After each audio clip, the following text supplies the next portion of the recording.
Ends okay. That's funny.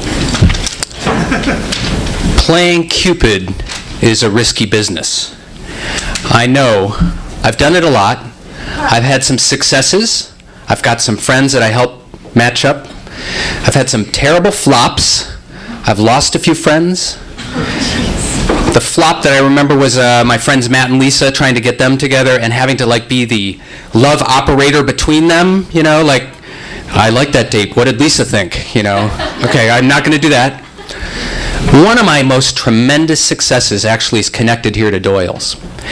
And I was visiting these friends of mine who've been now married for 18 years. They have two beautiful daughters. And the daughters, when I come to visit them, say, "Chuck, tell us the story of how my parents fell in love. Tell us how you played Cupid with them." And so I sit down with those girls, and they're 13 and 15 now. So this is just a month ago. And they love to hear the story over and over again. So I tell them, well, see, remember your mom, Charlotte? She and I played softball together on the Lone Sharks softball team. She played second base, I played outfield. She scooped up those grounders, threw them to first. She had bright red hair. She was very lively like she is now. And we would come here to Doyle's after our games. We'd sit in the mayor's table over there and talk. And my other friend, Jack, he and I knew each other from a different circle. We were kind of adventurous together. We did outdoor trips and winter camping and skiing. And but one day, sitting over here in Doyle's, I looked at Charlotte and I thought, Jack and Charlotte are meant to be together. I had my own revelation. They're going to have children together. The girls, Eliza and Tori, love that part.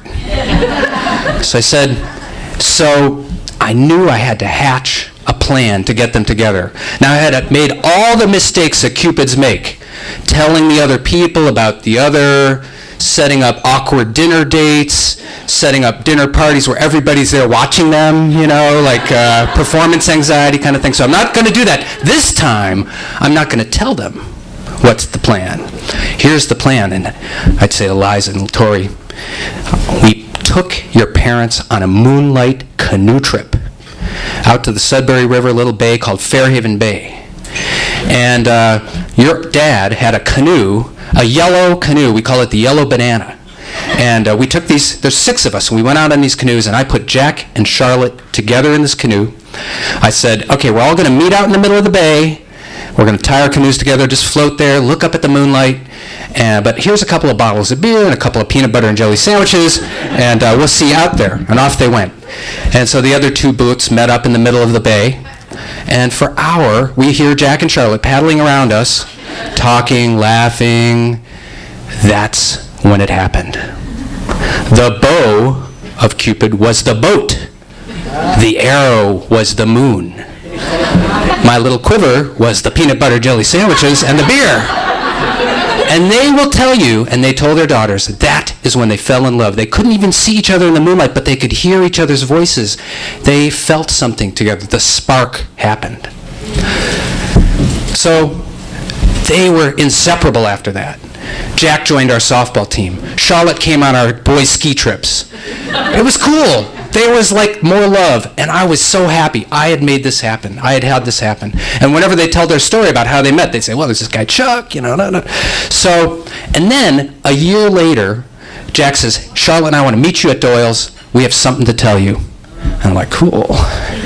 So I'm thinking, okay, they're going to tell me they're going to get married.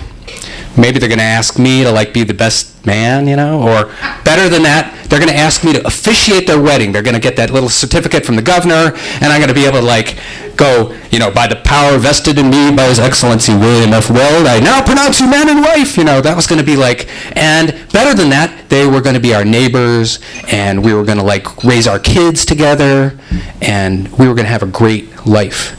And so they came, and they were kind of shy and looking at each other, looked cute, and Jack says, Chuck, we really, really appreciate how you introduced us to each other. It's meant the world to us. And we have something to tell you. We want you to be the first to know. We're moving to California together. And I couldn't really remember the rest of the conversation, something about a job and Jack's parents and all that. I'm just like, man, you guys are like my best friends, and you're moving to California. Okay.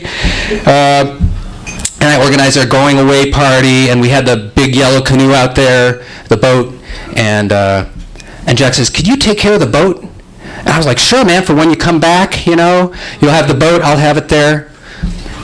Well, I didn't really get it, right? They never came back. They live in Berkeley. So now when I see Eliza and Tori, I tell them the story.